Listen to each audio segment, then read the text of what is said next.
जय हिंद साथियों, स्वागत है आप सभी का आपके अपने YouTube channel target with Ajit में।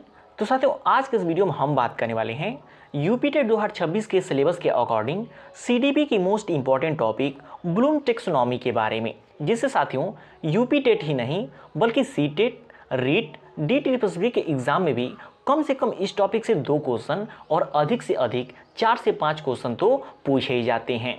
इसलिए यदि आप यूपी टेट 2026 की तैयारी कर रहे हैं तो ये वीडियो आप लोग के लिए बहुत ही इंपॉर्टेंट हो जाती है। तो वीडियो को अंत तक जरूर देखिएगा और चैनल पे नए हैं तो चैनल को सब्सक्राइब जरूर कर लीजिएगा, क्योंकि यहाँ पे डेली यूपी टेट 2026 के सिलेबस के अकॉर्डिंग क्लासेज चलाई जाती हैं। बात करें साथियों इस वीडियो में कि Bloom taxonomy of educational objective के बारे में, जिसमें सबसे पहले यदि हम समझें और देखिए जितने हमें पॉइंट डाला है वो एग्जाम से रिलेटेड डाला है और लास्ट में इससे संबंधित MCQ क्वेश्चन भी रखे हैं। तो आइए सबसे पहले समझते हैं बेंजामिन ब्लूम के बारे में कि यह कहाँ के निवासी थे। तो याद रखिएगा अमेरिका के निवासी थे। उसके बाद बात करें, इन्होंने शैक्षिक उद्देश्यों का वर्गीकरण किया था, मोस्ट इंपॉर्टेंट है, जिसपे ये पूरा ब्लूम टेक्सोनॉमी टिका हुआ है। तो कितने भागों में वर्गीकृत किया था? तो 3 भागों में वर्गीकृत किया था। वो कौन कौन से हो जाते हैं? तो पहला हो जाता है ज्ञानात्मक पक्ष, कॉग्निटिव डोमेन, भावात्मक पक्ष, अफेक्टिव डोमेन, क्रियात्मक पक्ष, साइकोमोटर डोमेन हो जाता है। तो इन तीनों को आप याद रखिएगा, इन्हीं तीनों पे पूरा ब्लूम टेक्सोनॉमी जो कि टिका हुआ है। उसके अतिरिक्त बेंजामिन ब्लूम के बारे में कुछ महत्वपूर्ण पॉइंट यदि हम बात कर लें कि बेंजामिन ब्लूम एक अमेरिकी मनोवैज्ञानिक थे, ये तो आपको पता चल गया, लेकिन ये मोस्ट इंपॉर्टेंट है, इसको आप नोट कर लीजिएगा। और यदि आप इस PDF नोट्स को चाहते हैं तो नीचे डिस्क्रिप्शन बॉक्स में एक नंबर दिया गया है, जिस पे आप यूपी टेट 2026 करके मैसेज कर देंगे तो आपको यूपी टेट 2026 के ग्रुप में जोड़ दिया जाएगा और इस PDF को फ्री में दे दिया जाएगा। बात करें कि इन्होंने 1956 में प्रकाशित की अपनी पुस्तक का नाम क्या था? Taxonomy of educational objective. ये याद रखिएगा, कई बार एग्जाम में पूछा चुका है, यूपी टेट के भी और सुपर टेट के एग्जाम में भी पूछा चुका है। उसके अतिरिक्त यदि हम डिटेल में समझें कि ब्लूम का वर्गीकरण, ब्लूम्स टेक्सोनॉमी बाल विकास एवं शिक्षण शास्त्र CDP का एक अत्यंत महत्वपूर्ण हिस्सा है। 1956 में बेंजामिन ब्लूम ने इसे सीखने के चरणों में व्यवस्थित करने के लिए बनाया था। तो आइए इसको भी डिटेल में समझते हैं। तो आप यहाँ पे समझ सकते हैं, पहला जो वर्गीकरण था वो क्या था? तो ज्ञानात्मक पक्ष था, जिसे इंग्लिश में कॉग्निटिव डोमेन कहा जाता है। बात करें कॉग्निटिव डोमेन की, तो इसका वर्गीकरण ब्लूम ने 1956 में किया था। कब किया था? ये पॉइंट इंपॉर्टेंट है, याद रखिएगा कि 1956 में किया था। और यह जो कि मानसिक क्षमताओं से संबंधित है, यानी कि ज्ञान से संबंधित है, जिसके उद्देश्य को सरल से कठिन और शिक्षण अधिगम के निम्न से स्तर से ऊंचे स्तर तक ले जाने में दृष्टिकोण से यह जो कि 6 भागों में बांटा गया है। तो यदि एग्जाम में क्वेश्चन आए कि जो ज्ञानात्मक पक्ष है यानी कि कॉग्निटिव डोमेन है, उसको कितने भागों में बांटा गया है?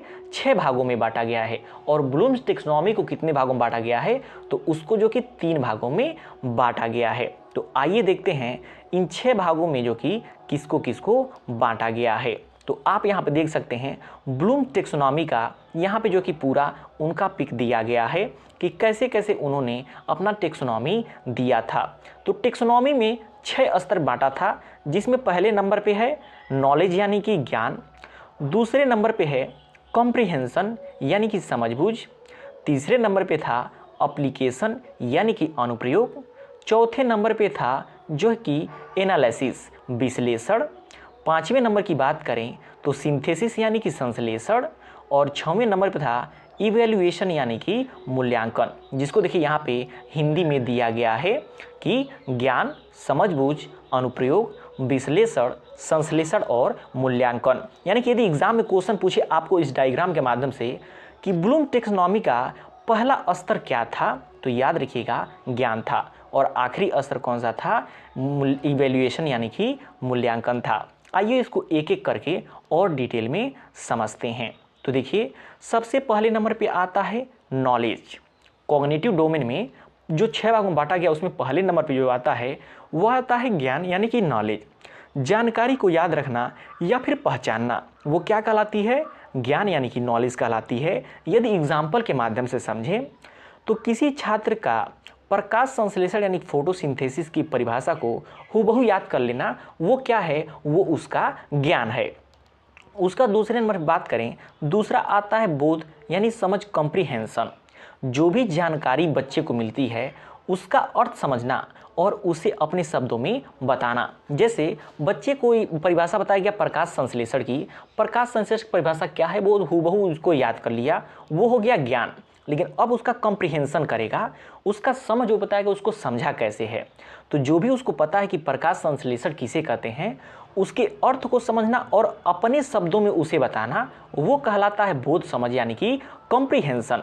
यदि अगर एग्जाम्पल के माध्यम से समझें तो छात्र का यह समझ पाना कि पौधों को धूप की ज़रूरत क्यों होती है, और आप सभी को पता है फोटोसिंथेसिस की प्रक्रिया में सनलाइट की आवश्यकता पड़ती है। तो वही कॉम्प्रिहेंशन क्या है कि जो फोटोसिंथेसिस प्रक्रिया हो रही है उसमें बच्चा समझे कि धूप की आवश्यकता क्यों हुई है।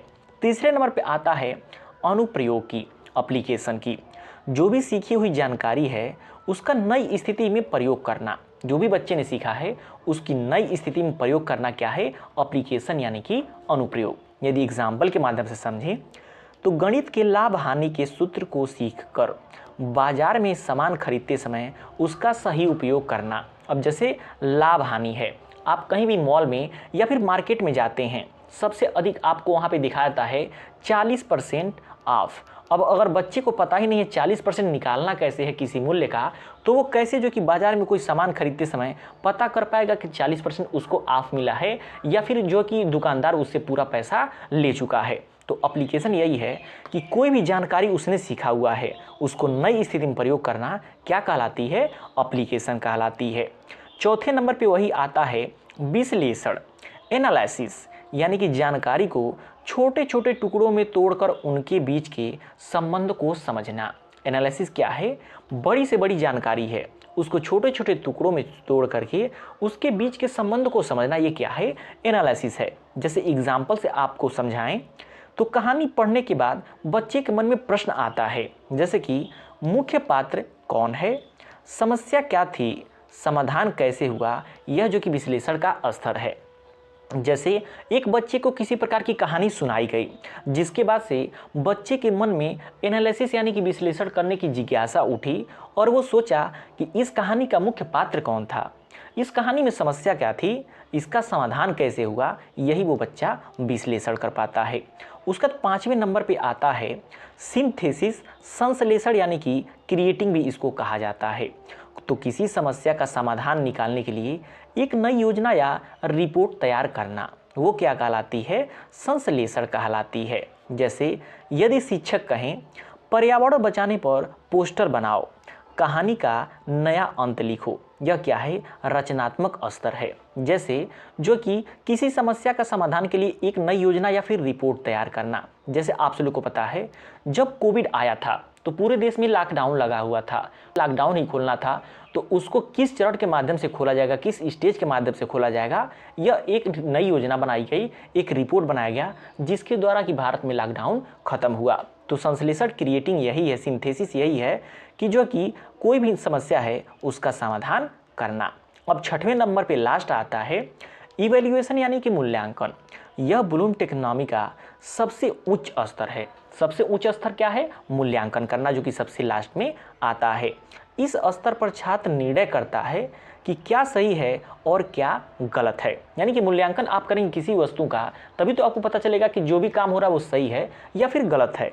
एग्जाम्पल समझें तो क्या मोबाइल बच्चों के लिए लाभदायक है या फिर हानिकारक है, कारण बताओ। तो आप इसको समझ सकते हैं ये क्या है, फ़ोन के बारे में मूल्यांकन करना है कि सही है कि नहीं सही है। उसके बाद दूसरे नंबर पे आता है भावात्मक पक्ष, अफेक्टिव डोमेन, जिसमें बात करें इसमें वे तरीके शामिल होते हैं जिनसे हम भावनात्मक रूप से सामना करते हैं। जैसे किसी की तारीफ करना, उत्साह बढ़ाना या फिर प्रेरणा बनना आदि क्या हो जाता है, भावात्मक पक्ष होता है। यानी कि क्वेश्चन में यदि भावात्मक शब्द आए तो आप अपने भावों को समझिएगा कि भावात्मक पक्ष मतलब क्या है। जैसे बात करें अब भावात्मक पक्ष को 5 भागों में बांटा गया है। यहाँ पे पहला क्या था, कॉग्निटिव डोमेन। कॉग्निटिव डोमेन को कितने भागों में बांटा गया है, 6 भागों में। उसके बाद अफेक्टिव डोमेन आता है, इसको बांटा गया है 5 भागों में। देखिए जो कॉग्निटिव डोमेन है उसको तो एग्जाम में पूछाता है, लेकिन इसको एग्जाम में नहीं पूछाता है। अफेक्टिव डोमेन को कितने भागों में बांटा गया सिर्फ यही पूछाता है, और इसका नाम याद रखिएगा, ये भी कभी एग्जाम में नहीं पूछा गया है। जैसे पहले नंबर पे है अग्रहण या ध्यान देना, रिसीविंग और अटेंडिंग, अनुक्रिया रिस्पॉन्डिंग, अनुमूल्यन वैल्यूइंग, संगठन ऑर्गेनाइजेशन, और एक लास्ट है यहाँ पे चरित्रीकरण कैरेक्टरलाइजेशन। ये आप 5 बस याद रखिएगा, एग्जाम में वैसे आज तक पूछा नहीं गया है। तीसरे नंबर पे आता है क्रियात्मक पक्ष साइकोमोटर डोमेन। इसमें शारीरिक हलचल, मोटर स्किल्स के क्षेत्र आदि शामिल होते हैं। यानी कि पहला जो था कॉग्निटिव डोमेन आपके ज्ञान से संबंधित था, जो कि 6 भागों में बांटा गया था। दूसरा का था अफेक्टिव डोमेन, जो कि 5 भागों में बांटा गया था, वो भाव से जुड़ा हुआ था। अब क्या है क्रियात्मक पक्ष साइकोमोटर डोमेन, जो कि आपके शारीरिक हलचल से संबंधित है, यानी कि मोटर स्किल क्षेत्र से संबंधित है। तो तीनों को ऐसे आप रिलेट करके समझ सकते हैं। अब बात करें एग्जाम के लिए इसमें से मेन पॉइंट क्या हो सकते हैं, तो सबसे पहला है ब्लूम टेक्सोनॉमी में कितने स्तर होते हैं, 6 स्तर होते हैं। यह संज्ञानात्मक क्षेत्र कॉग्निटिव डोमेन से संबंधित है। सीखने की प्रक्रिया सरल से जटिल की तरफ होती है, यह किसमें कहा गया है, ब्लूम टेक्सोनॉमी में कहा गया है। अब बात करें इससे संबंधित कुछ एमसीक्यू क्वेश्चंस की। जैसे पहला है ब्लूम का वर्गीकरण किस क्षेत्र से संबंधित है, तो याद रखिएगा, और जैसा कि आप लोगों को पता है कि 3 भागों में बांटा गया है। पहला है कॉग्निटिव डोमेन, अफेक्टिव डोमेन और साइकोमोटर डोमेन, इसलिए राइट आंसर ऑप्शन डी हो जाएगा, उपरोक्त सभी। और कॉग्निटिव डोमेन के कितने भाग हैं, 6 भाग हैं। और अफेक्टिव डोमेन आपके जो कि भावों से जुड़ा हुआ है, जिसके 5 भाग हैं। उसके बाद आता है मनोदेहिक यानी कि साइकोमोटर डोमेन, जो कि आपके शारीरिक क्रिया से जुड़ा हुआ है। तो इन तीनों को याद रखिएगा, यहाँ से एक क्वेश्चन जरूर पूछाता है। और यहाँ पे देखिए आपको एक ट्रिक हम बता दें, यदि ब्लूम टेक्सोनॉमी की बात आए तो आप एक चीज़ याद रखिएगा, कैप। कैप मीन्स क्या होता है, टोपी। यहाँ पे टोपी से मतलब नहीं है, यहाँ मतलब है कॉग्निटिव, अफेक्टिव और साइकोमोटर डोमेन। तो आप इसको ट्रिक के माध्यम से ऐसे याद कर सकते हैं। नेक्स्ट क्वेश्चन है ब्लूम के अनुसार सीखने का सबसे सरल स्तर कौन सा है, तो याद रखिएगा ज्ञान है। सबसे सरल स्तर कौन सा है, ज्ञान है। और सबसे उच्च स्तर कौन सा है, मूल्यांकन है। तो इन दोनों को याद रखिएगा। ब्लूम का वर्गीकरण मुख्य रूप से किसके लिए उपयोगी है, तो याद रखिएगा शिक्षण उद्देश्यों को निर्धारित करने के लिए ब्लूम का वर्गीकरण जो कि मुख्य रूप से उपयोगी है। यह कई बार एग्जाम में पूछा गया है।